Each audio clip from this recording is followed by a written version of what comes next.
I had an open house this weekend and someone was asking me what are the pros and cons of living in Arizona. So I thought I'd do this video today to give you an update. We're generally going to focus on the Phoenix area since that's where I live. Stick around to the end of the video to get all the information, and don't forget to check out some of our other videos on the channel. We have tips and tricks for buyers and sellers. We have market reports every week, and we have a lot of other information on the channel. So just click the playlist, see what's out there that could help you.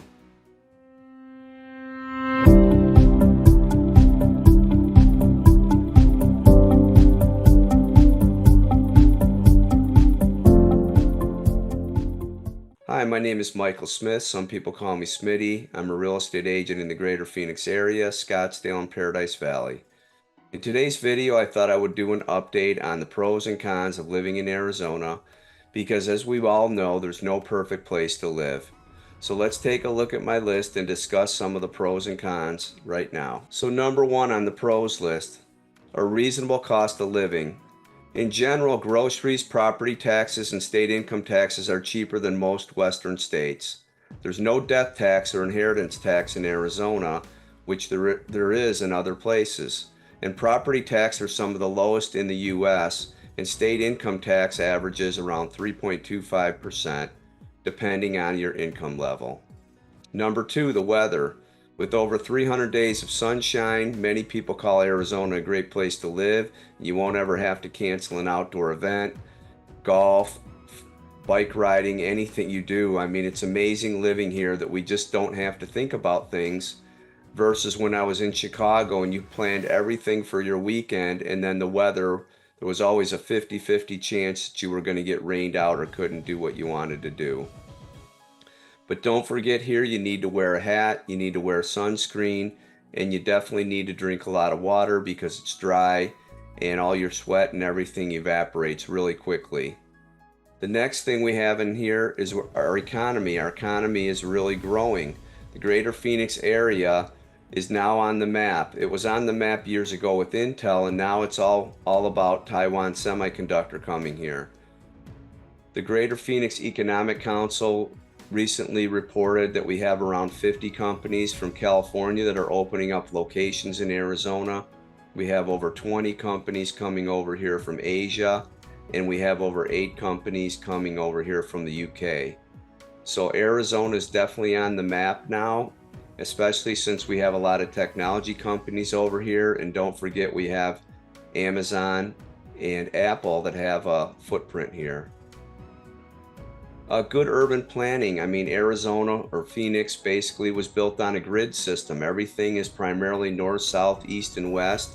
It's very easy to get around here. Streets on the north, or house numbers on the north side of the street are evens. On the south side, they're odds. And basically downtown Phoenix is ground zero. Everything to the east of that is a street, and everything to the west of that is an avenue. So that makes it pretty easy to get around here, and many of the main roads go all the way through unless you hit a mountain range or something. Believe it or not, Arizona is one of the youngest states in the United States, with our average age being under 40 years old. We have a lot of retirees here, and you would think that wouldn't be the case, but a lot of them aren't full-time residents. So in general, Arizona is one of the youngest states in the United States. Lots to do. There's just tons of things to do here. It really opens up your eyes to a life where you can do things outdoors all the time. A lot of people spend more time out in their backyards, especially during the nice weather, than they do indoors. A lot of people have swimming pools, and if you don't have one, you most likely have a friend that has one. It's great seeing the people, seniors, out jogging, walking, riding bikes, keeping active. And overall, people are out hiking and doing things outdoors every single day. You really never have to cancel for the weather, so there's just a lot to do outdoors. We have great health care here. You know, we have the Mayo Clinic and a lot of other clinics and hospitals in the greater Phoenix area. Especially with all the seniors here, they built a lot of health care to help provide for the seniors because there's a high demand. And that's great for everybody, and especially the retirees. Now let's get into some of the cons. The weather, just the opposite of what we thought before. It's hot and dry. Many people can't take the heat and they end up leaving here. And it's still cold in the winter. Believe it or not, people come here all the time in the winter for their first trip and they're expecting to go swimming and use a pool at a great resort, and they find out, yeah, the pool's heated, but it's cold. You know, for residents, after a while, when people come in January through March or even April and are getting in a swimming pool, we're laughing because it just seems way too cold. We think they're crazy. But compared to what they have where they're coming from, many times it's an advantage for them to come here still. Traffic.